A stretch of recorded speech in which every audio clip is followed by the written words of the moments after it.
नमस्कार, राम राम, खम्मा गणिसा। स्वागत आप सभी का एक बार फिर से राजस्थानी बातें के यूट्यूब चैनल पे। दोस्तों, हम जिला दर्शन में जयपुर संभाग के जिलों की बातें कर रहे थे, जिसमें आज हम बात करने वाले हैं जयपुर संभाग के ही सीकर जिले की।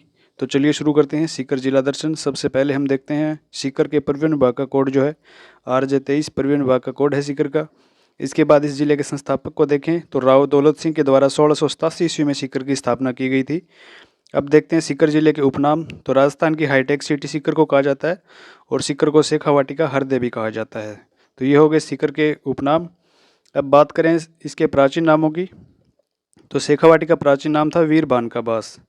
तो वीरबान का वास इसका प्राचीन नाम था। अब शेखावाटी के संदर्भ में कुछ महत्वपूर्ण तथ्यों की बात करें हम, तो शेखावाटी की स्वर्ण नगरी कहा जाता है नवलगढ़ को, जो कि झुंझुनू तहसील में आता है। फिर शेखावाटी का हवा महल है, खेतड़ी का जो महल है उसको कहते हैं शेखावाटी का हवा महल। फिर शेखावाटी की जीवन रेखा कहते हैं कांतली नदी को। इसके अलावा शेखावाटी का सिरमौर कहा जाता है झुंझुनू जिले को। आगे हम झुंझुनू जिला दर्शन करेंगे तो उसमें एक बार फिर से पढ़ लेंगे ये। अब बात करें सीकर जिले के वन्य जीव शुभंकर की, तो शाहीन पक्षी है इसका जो वन्य जीव शुभंकर है, एक बाज के टाइप का ये पक्षी होता है, शाहीन पक्षी। इसके बाद सीकर जिले में कुल तहसीलों की बात की जाए तो सीकर में कुल 13 तहसीलें आती हैं।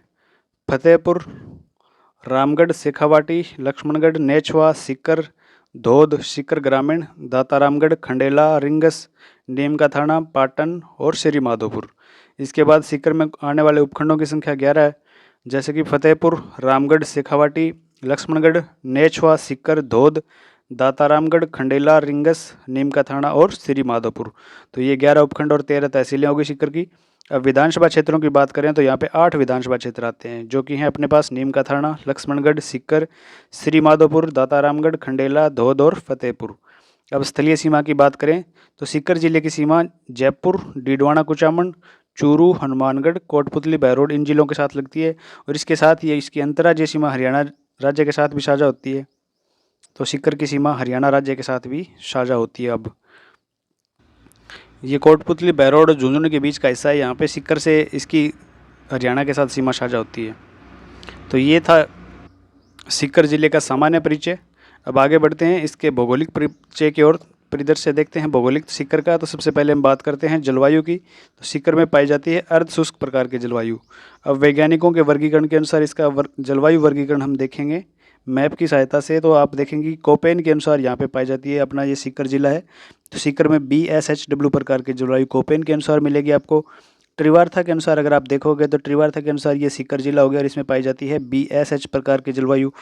फिर आप देखोगे थोरनवेट का जलवायु वर्गीकरण, तो थोरनवेट के अनुसार यहाँ पे सीकर जिला है और इसमें पाई जाती है DAW प्रकार की जलवायु। तो ये वैज्ञानिकों का जलवायु वर्गीकरण हो गया। अब मिट्टी की बात करें तो यहाँ पे रेतीली प्रकार की मिट्टी या मरुस्थलीय मिट्टी का विस्तार आपको देखने को मिलेगा। रेतीली, बलुई और मरुस्थलीय मिट्टी का विस्तार सीकर जिले में है। फिर वैज्ञानिक वर्गीकरण के अनुसार यहाँ पे एरिडीसोल प्रकार की मिट्टी का विस्तार है।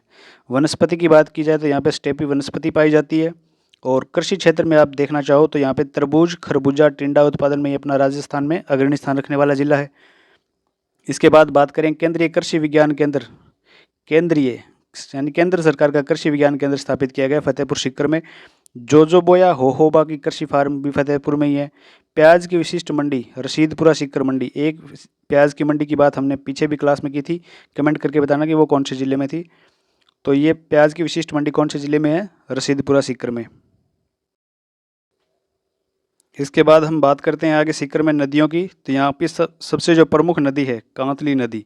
कांतली नदी की बात करें तो इसका उद्गम होता है सीकर में खंडेला की पहाड़ी से और फिर खंडेला की पहाड़ी में बहने के पश्चात ये कांतली नदी सीकर में खंडेला की पहाड़ी से उद्गम होने के बाद सीकर में बहती हुई है झुंझुनू में मंडरेला नामक स्थान पर विलुप्त हो जाती है। तो सीकर और ये अपने झुंझुनू के क्षेत्र में ये बहती है।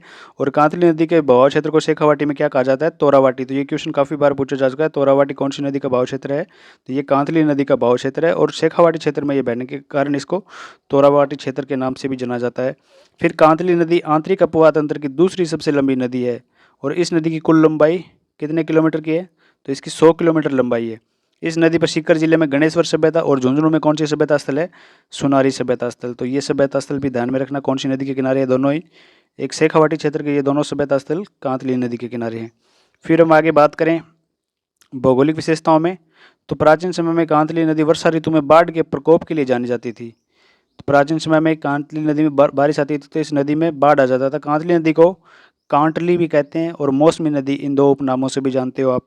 तो कांटली, कांतली, ये तो अंग्रेजी में लिखा होगा KANTLI, तो कुछ लोग इसको कांटली पढ़ लेते हैं, कुछ इसको कांतली बोल देते हैं। तो ये सेम ही नाम हो गया कांटली का। तो फिर इसको मौसमी नदी के उपनाम से भी जानते हो आप। फिर आगे सीकर में बात करें खनिजों की, सोने के नवीन भंडार मिलने की संभावना सीकर जिले में मानी जा रही है। बालेश्वर क्षेत्र है सीकर का, यहाँ पे तांबे के भंडार मौजूद हैं। डेकान क्षेत्र में सोने के भंडार मौजूद है। और एक है सलीदपुरा में पाइराइट्स खनिज, जिसको झूठा सोना कहा जाता है, बेवकूफ़ों का सोना भी पाइराइट्स को कहा जाता है, इसके भंडार यहाँ पे मिले हैं। चीनी मिट्टी या चाइना कले के भंडार भी सीकर में मिले हैं आपको। फिर खंडेला और रघुनाथगढ़ का क्षेत्र आता है सीकर का, यहाँ पे यूरेनियम के भंडार मिले हैं। तो यूरेनियम वाला भी पूछा जा चुका फैक्ट, आप ध्यान में रखना। और एक पाइराइट सलीदपुरा में, पाइराइट जिसको झूठा सोना कहा जाता है, इसके भंडार देखने को मिले। फिर बात करें सीकर में झील, तो खारे पानी की रेवासा झील, कोछोर झील और पिथमपुरा झील, ये 3 झीलें सीकर में बहती हैं। फिर पूर्वी राजस्थान में स्थित एकमात्र खारे पानी की झील कौन सी है? रेवासा झील। तो पूर्वी राजस्थान की एकमात्र खारे पानी की झील आप ध्यान में रखना, रेवासा झील है। फिर वनस्पति और वन की बात करें तो यहाँ पे अर्ध शुष्क मानसूनी पतझड़ प्रकार के वन पाए जाते हैं। शेखावाटी में घास के मैदान को बीड़ कहा जाता है और डुंडाड़ प्रदेश में इसको क्या कहा जाता है? बीड़ा। तो शेखावाटी क्षेत्र में तो घास के जो मैदान पड़े रहते हैं पशुओं को चराने के लिए, उसको बीड़ भूमि कहा जाता है, बीड़। और ये डुंडाड़ प्रदेश जयपुर वाला ये क्षेत्र आता है, इसमें कहा जाता है बीड़ा। अब आगे बात करें अरावली पर्वतमाला के विस्तार की, तो अरावली पर्वतमाला की सबसे ऊंची चोटी है रघुनाथगढ़ 1055 मीटर, और दूसरी सबसे ऊंची चोटी कौन सी है? मालखेत 1052 मीटर। ये दोनों ही चोटियाँ कौन से जिले में? अपने सीकर जिले में। फिर प्रमुख पहाड़ियाँ बात करें अरावली की, तो अरावली की सबसे ऊंची पहाड़ी की हमने देखा कि रघुनाथगढ़ की पहाड़ी सीकर में है। फिर मालाखेत की पहाड़ी, हर्षनाथ की पहाड़ी जिस पे हर्ष मंदिर बना हुआ, आगे चर्चा करेंगे इसकी, खंडेला की पहाड़ी भी सीकर में है, और तोरावाटी पहाड़ियाँ, ये सारी पहाड़ियाँ कहाँ पे हैं? सीकर जिले में है। इसके बाद आगे बात करते हैं हम कला संस्कृति के परिदृश्य की। तो सबसे पहले हम देखते हैं खाटू श्याम जी का प्रसिद्ध मंदिर है सीकर में। तो इस मंदिर की नींव अजमेर के शासक अजीत सिंह के पुत्र अभय सिंह द्वारा रखी गई थी। खाटू श्याम जी को बर्बरिक के उपनाम से जाना जाता है। शीश, और इनके यहाँ पे मंदिर में इनके शीश की पूजा की जाती है। इनको शीश के दानी भी कहा जाता है, और इनको हारे का सहारा भी कहा जाता है। तो हारे का सहारा बाबा श्याम हमारा, ऐसा आपने नारा सुना होगा। हारे का सहारा भी श्याम को कहा जाता है, खाटू श्याम जी को कहा जाता है। यहाँ पे प्रतिवर्ष फाल्गुन शुक्ल दशमी से द्वादशी तक विशाल मेले का आयोजन होता है। होली के बाद, होली के आसपास यहाँ पे, यानी फाल्गुन शुक्ल दशमी से द्वादशी तक ये मेला आयोजित होता है। मान्यता है कि भगवान श्री कृष्ण जी ने इन्हें कलयुग के देवता होने के रूप में पूजे जाने का वरदान दिया था। तो यानी कि भगवान श्री कृष्ण ने आशीर्वाद दिया था इनको कि आप कलयुग में आपकी ज़्यादा पूछ होगी, यानी आपकी ज़्यादा पूजा की जाएगी, ऐसा वरदान श्री कृष्ण के द्वारा इनको दिया गया था। और इसका प्रमाण भी आप देख रहे हो, काफ़ी लोग खाटू श्याम जाते हैं अभी वर्तमान में। इसके बाद हम आगे बात करते हैं जीर्ण माता या जयंती देवी भी इनको कहा जाता है, इनका मंदिर है सीकर में। तो आश्विन नवरात्रों में रेवासा में जीर्ण माता के मंदिर पर मेला लगता है। और जीर्ण माता क्या है? मीणा जनजाति की आराध्य देवी मानी जाती है। तो ये है आराध्य देवी कौन सी जनजाति की? मीणा जनजाति की। और हम बात करें तो ये शेखावाटी में जो चौहान वंश के शासक रहते थे, तो शेखावाटी के चौहानों की कुल देवी थी ये। तो शेखावाटी चौहानों की कुल देवी भी है। अब ये क्वेश्चन काफ़ी बार पूछा गया कि सबसे लंबा लोकगीत, राजस्थान की जो लोक देवियाँ हैं इनमें सबसे लंबा लोकगीत है जीर्ण माता का गीत। अब आगे हम बात करें तो जीर्ण माता के भाई का नाम क्या था? हर्ष। और हर्ष का मंदिर भी सीकर में ही बना हुआ है, हर्षनाथ का मंदिर के नाम से आप जानते हो इनको। और ये मंदिर सीकर में हर्ष की पहाड़ियों पे बना हुआ है। ये मंदिर देख सकते हो आप, ये हर्ष की पहाड़ियाँ, काफ़ी ऊंचाई पर चढ़ने के बाद आप इस मंदिर में प्रवेश करते हो। ये प्राचीन शिवालय के लिए प्रसिद्ध है। यहाँ पे प्राचीन बहुत पुराना शिवालय बना हुआ है। इस मंदिर में आदि में अंत जानने हेतु परिक्रमा करते हुए, आदि में अंत जानने हेतु यानी ब्रह्मा जी आदि से अंत की ओर जानने के लिए परिक्रमा करते हुए ब्रह्मा और विष्णु के शिवलिंग को दर्शाया गया है यहाँ पे। इस मंदिर का निर्माण विग्रहराज द्वितीय के काल में 973 ईस्वी में करवाया गया था। और बातें करें अगर हर्षनाथ मंदिर की, तो यहाँ पे पैराग्लाइडिंग सेंटर भी बनाया गया है। पैराग्लाइडिंग सेंटर भी है यहाँ पे। और अगर हम बात करें ये अपने जीर्ण माता के मंदिर की, तो यहाँ पे अपने रोपवे लगाया गया है, काजल नाम से काजल शिखर रोपवे लगाया गया है यहाँ पे, काजल शिखर रोपवे। कौन से मंदिर पे? जीर्ण माता के मंदिर पे। और क्या बात रहेगी? हर्षनाथ का मंदिर कौन सी शैली में बना हुआ है, ये भी पूछ लिया आपसे। तो ये महामारू शैली का मंदिर है। महामारू शैली का ये मंदिर है। और हर्ष मंदिर के पास आप विजिट करने गए होगे या किसी ने देखा होगा या फिर जाओगे तो देखना कि यहाँ पे काफ़ी मात्रा में पवन संयंत्र भी लगाए गए हैं।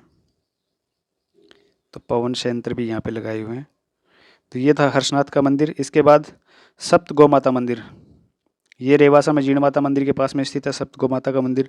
फिर मुरली मनोहर मंदिर है, ये लक्ष्मणगढ़ में स्थित है।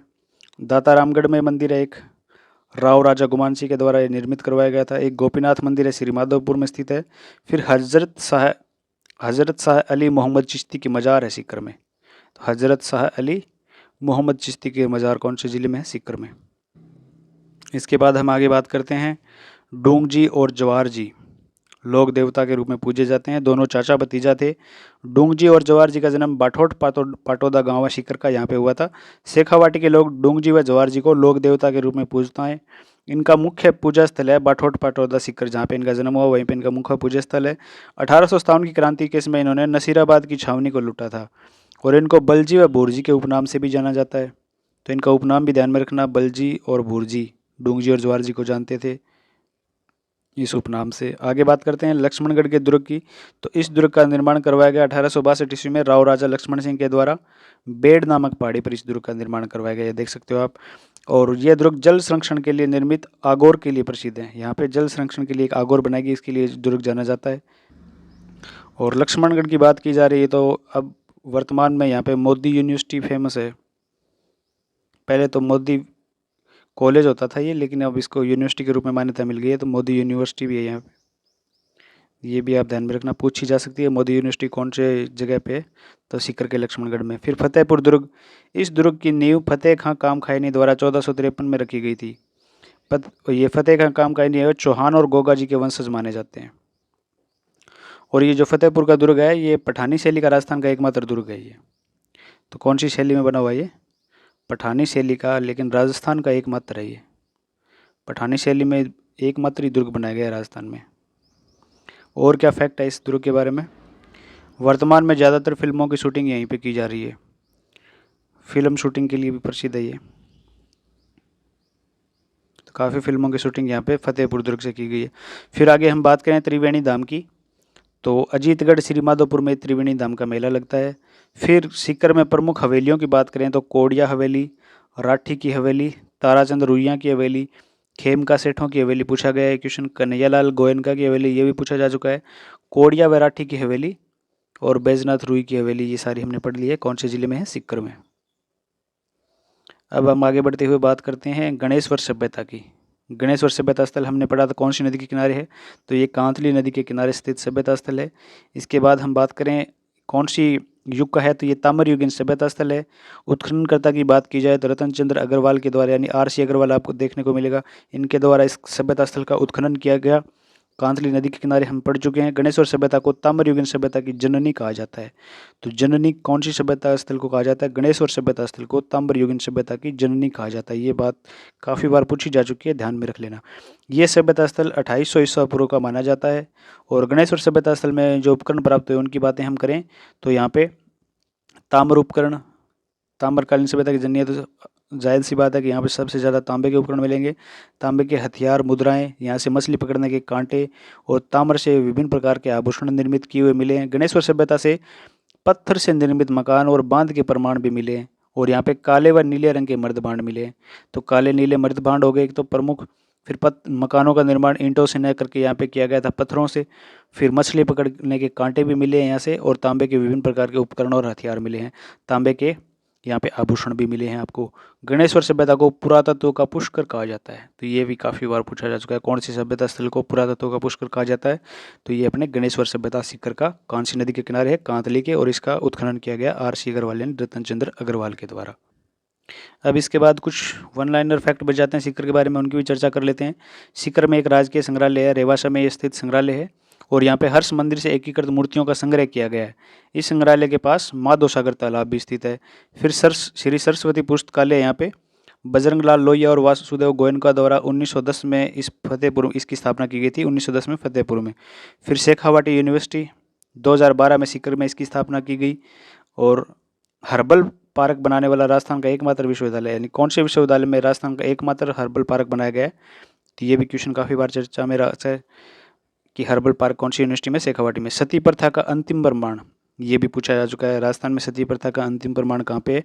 तो श्री माधोपुर तहसील के दीवराला गांव में 4 सितंबर 1987 को रूप कंवर नामक की महिला, जो कि थी माल सिंह शेखावत की पत्नी, इन्होंने राज्य में सती प्रथा का अंतिम प्रमाण दिया, क्योंकि 1987 ईस्वी में तत्कालीन मुख्यमंत्री हरिदेव जोशी ने राजस्थान सती निवारण अधिनियम पारित किया और यह अधिनियम राज्य में 3 जनवरी 1988 को लागू हो गया।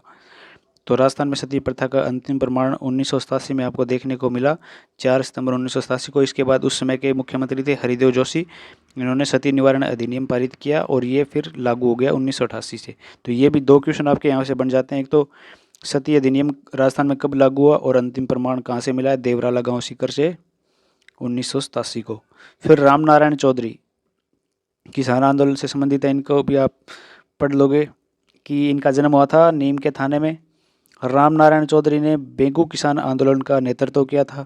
रामनारायण चौधरी ने अजमेर के नारोली आश्रम की स्थापना की थी और ये राजस्थान सेवा संघ के अस्थायी सदस्य रहे थे। तो राजस्थान सेवा संघ के अस्थायी सदस्य रहे हैं और इन्होंने बेगू किसान आंदोलन का नेतृत्व किया और जन्म इनका हो गया अपने सीकर के नीम का थाना में, और इन्होंने अजमेर में नारोली आश्रम की स्थापना की। इसके बाद अंजना देवी चौधरी, इनका भी क्वेश्चन बनता है। रामनारायण चौधरी की ये पत्नी थी। बूंदी किसान आंदोलन में अंजना देवी चौधरी ने महिलाओं का नेतृत्व किया। राजस्थान में हुए समस्त किसान आंदोलन में गिरफ्तार होने वाले प्रथम महिला क्रांतिकारी के रूप में अंजना चौधरी को आप जानते हो। फिर दुर्गा प्रसाद चौधरी, इन्होंने दैनिक नवज्योति समाचार पत्र का संपादन किया। इन्हें कैप्टन व कप्तान के उपनाम से जाना जाता है। इसके बाद काफ़ी बार क्वेश्चन बनता है कमला बेनीवाल के नाम से। इनका जन्म 1927 ईस्वी में हुआ और ये क्यों जाने जाती है? क्योंकि कमला बेनीवाल राजस्थान की प्रथम महिला मंत्री कौन बनी? कमला बेनीवाल 1954 में। राजस्थान की प्रथम महिला उप मुख्यमंत्री भी ये बनी है। कमला बेनीवाल त्रिपुरा, मिजोरम और गुजरात की क्या रह चुकी हैं? राज्यपाल रह चुके हैं। इसके बाद जमनालाल बजाज, काशी कबास सीकर में इनका जन्म हुआ था और इनको गांधी जी के 5वें पुत्र के रूप में आप जानते हैं। इनकी पत्नी जानकी देवी पद्म विभूषण पुरस्कार से सम्मानित होने वाली राजस्थान की प्रथम महिला है। तो जमनालाल बजाज की पत्नी जानकी देवी पद्म विभूषण से सम्मानित होने वाली राजस्थान की प्रथम महिला है। तो ये क्वेश्चन इंपॉर्टेंट हो जाता है आपके लिए। फिर जमनालाल बजाज ने अंग्रेजों द्वारा दी गई राय बहादुर की उपाधि त्याग दी थी। ये खुद को गुलाम नंबर 4 कहते थे और गांधी जी के 5वें पुत्र के रूप में भी आप इनको जान सकते हो। फिर बात करते हैं किशोरी देवी की। तो 25 अप्रैल 1939 को किशोरी देवी के नेतृत्व में 10,000 किसान महिलाओं ने कटराथल सम्मेलन में भाग लिया था। तो कटराथल सम्मेलन कब हुआ था? 25 अप्रैल 1934 को किशोरी देवी के नेतृत्व में 10,000 महिलाओं ने इसमें भाग लिया था। इसके बाद बात करें प्रमुख महिलाओं में, तो प्रतिभा देवी सिंह पाटिल, नंदगांव महाराष्ट्र में इनका जन्म हुआ और इनका ससुराल छोटी लोसल सीकर में है। तो इनको क्या कहा जाता था? छोटी लोसल की बड़ी बहू के नाम से इनको आप जानते थे। प्रतिभा पाटिल राज्य की प्रथम महिला राज्यपाल बनी और देश की प्रथम महिला राष्ट्रपति बनी। तो राजस्थान की प्रथम महिला राज्यपाल और भारत देश की प्रथम महिला राष्ट्रपति के रूप में इन्होंने कार्यभार संभाला। इसके बाद हम बात करते हैं भैरव सिंह शेखावत की। तो इनका जन्म खाचरियावास सीकर में हुआ था और भैरव सिंह शेखावत राज्य के प्रथम गैर कांग्रेसी बनने वाले मुख्यमंत्री हैं। तो राजस्थान के प्रथम गैर कांग्रेसी मुख्यमंत्री कौन बने? भैरव सिंह शेखावत। और ये 3 बार मुख्यमंत्री के पद पर रहे और भारत के उपराष्ट्रपति के पद पर भी इन्होंने कार्यभार संभाला। इन्हें बाबोसा के नाम से भी आप जानते हो। सीकर में फिर बंदेज का कार्य भी प्रसिद्ध है, खंडेला का, और गोटा और जरी का कार्य प्रसिद्ध है यहाँ पे खंडेला का। तो बंदेज का कार्य सीकर का, तो बंदेज का कार्य, और खंडेला का गोटा और जरी का कार्य प्रसिद्ध है। फिर टीबी मुक्त राजस्थान अभियान के तहत सर्वश्रेष्ठ प्रदर्शन करने वाले जिलों में प्रथम स्थान पर कौन सा जिला आता है? सीकर जिला। फल उद्यान में सारगोट गांव में पवनपुत्र जैविक आंवला फार्म को जैविक फार्म के रूप में पंजीकृत किया गया। अपेडा द्वारा पंजीकृत होने वाला राजस्थान का पहला फल उद्यान है। तो सारगोट गांव का पवनपुत्र जैविक आंवला फार्म है ये, अपेडा द्वारा तो पंजीकृत होने वाला पहला फल उदाहरण है। इसके अलावा और क्या फैक्ट रह जाते हैं उनकी भी चर्चा कर लेते हैं। एक अपने सीकर से आते हैं स्वामी केशवानंद जी। स्वामी केशवानंद के बारे में आपने सुना होगा। इनका मूल नाम था बिरमा और इनको किस उपनाम से भी जानते हो आप? शिक्षा के संत के उपनाम से जानते हो। और आपने पढ़ा होगा पहले बीकानेर जिला दर्शन पढ़ते समय स्वामी केशवानंद कृषि विश्वविद्यालय के बारे में। तो राजस्थान की जो पहली कृषि विश्वविद्यालय की स्थापना की गई तो वो इनके नाम पे की गई थी। स्वामी केशवानंद एग्रीकल्चर यूनिवर्सिटी बीकानेर का आप पढ़ते हो तो वो भी इनके नाम पे। स्वामी केशवानंद का संबंध आता है सीकर से और शिक्षा के संत के नाम से आप इनको जानते हो। आगे हम बात करें कृपाल सिंह शेखावत, इनका संबंध भी कहाँ से आता है? सीकर से। कृपाल सिंह शेखावत किस लिए जाने जाते हैं? ब्लू पोट्री का नाम सुना है ना आपने? तो ब्लू पोट्री को इंटरनेशनल लेवल पे इन्होंने पहचान दिलाई थी, तो अंतर्राष्ट्रीय पहचान दिलाई थी इन्होंने। किसको? ब्लू पोट्री को अंतर्राष्ट्रीय पहचान। किस चीज़ को? ब्लू पोट्री को। ब्लू पोट्री कहाँ की प्रसिद्ध है? कमेंट करके ज़रूर बताना। आप इतना इजी भी नहीं बता पाओगे क्या। और फिर इनको पद्मश्री दिया गया 1974 में। 1974 में पद्मश्री से इनको नवाजा गया। इसके बाद बात करें, करमेती बाई का नाम भी आता है सीकर से एक। करमेती बाई क्यों जानी जाती है करमेती बाई? तो ये थी कृष्ण भगत। कृष्ण भक्त के रूप में करमेती बाई को आप जानते हो। इसके बाद रवा अपना पढ़ा था ना आपने, रवाड़ा गांव, ये तो नहीं पढ़ा होगा। रलावता गांव नहीं पढ़ा ना? तो रलावता गांव क्यों जाना जाता है? राजस्थान की प्रथम डिफेंस सेंटर इंस्टीट्यूट की स्थापना की गई थी यहाँ पे। तो राजस्थान की प्रथम डिफेंस सेंटर की स्थापना की गई थी रलावता गांव में, और ये की गई थी राव शेखा के नाम से। और अब यहाँ पे एक महिला पुलिस बटालियन भी है सीकर में। किस नाम से है? तो महिला पुलिस बटालियन। किस नाम से है भाई? सीकर से कोई देख रहा है तो कमेंट करके बताओ। सीकर से में ये है रानी पद्मिनी के नाम पे। पद्मिनी महिला पुलिस बटालियन कहाँ पे है? सीकर में। अभी बजट में घोषणा की गई थी ना बटालियनों की, तो कालीबाई कौन सी जगह पे है ये भी बता देता हूँ आपको साथ में। कालीबाई भील के नाम से ये अलवर में है। और अमृता देवी पुलिस बटालियन कहाँ पे है? बाड़मेर में।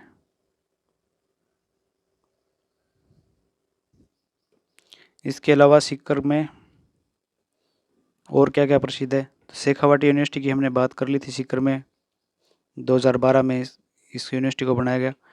और इसके अलावा राजस्थान का प्रथम हाईटेक जिला कौन सा जिला है? तो राजस्थान का फर्स्ट हाईटेक जिला भी सीकर को कहते हैं। इसके अलावा और क्या बातें हैं सीकर की? तो सीकर में खेल अकादमी है 2। खेल अकादमी किस किस खेल की है? तो ये एक तो है इनमें बास्केटबॉल की और एक है फुटबॉल की। तो 2 खेल अकादमी भी है यहाँ पे। इसके अलावा राजस्थान का सेकंड आवासीय स्काउट गाइड कहाँ पे है? लक्ष्मणगढ़ सीकर में। राजस्थान का दूसरा स्काउट एंड गाइड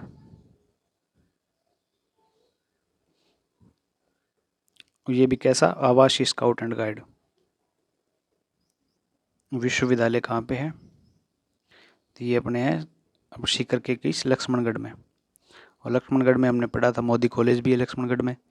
इसके बाद हम बात करें सीकर में, तो फतेहपुर सीकर का क्षेत्र आता है। फतेहपुर, सीकर के फतेहपुर को क्या कहा जाता है? अरबपतियों का शहर।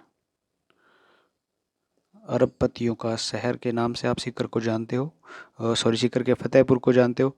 इसके अलावा राजस्थान का प्रथम कृषि वो जो है विज्ञान केंद्र, राजस्थान का प्रथम कृषि विज्ञान केंद्र बनाया गया यहाँ पे फतेहपुर में।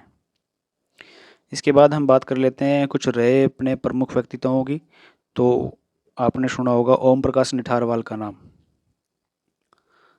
ओम प्रकाश निठारवाल ये किससे संबंधित हैं? तो ये निशानेबाजी से संबंधित हैं और इनको अर्जुन अवार्ड दिया गया था पीछे, अर्जुन पुरस्कार इनको दिया गया था। इसके बाद अगर हम बात करें तो इन्होंने अपने जो 38वें नेशनल गेम्स हुए ना, 38वें नेशनल गेम्स में राजस्थान का प्रतिनिधित्व इनके द्वारा किया गया।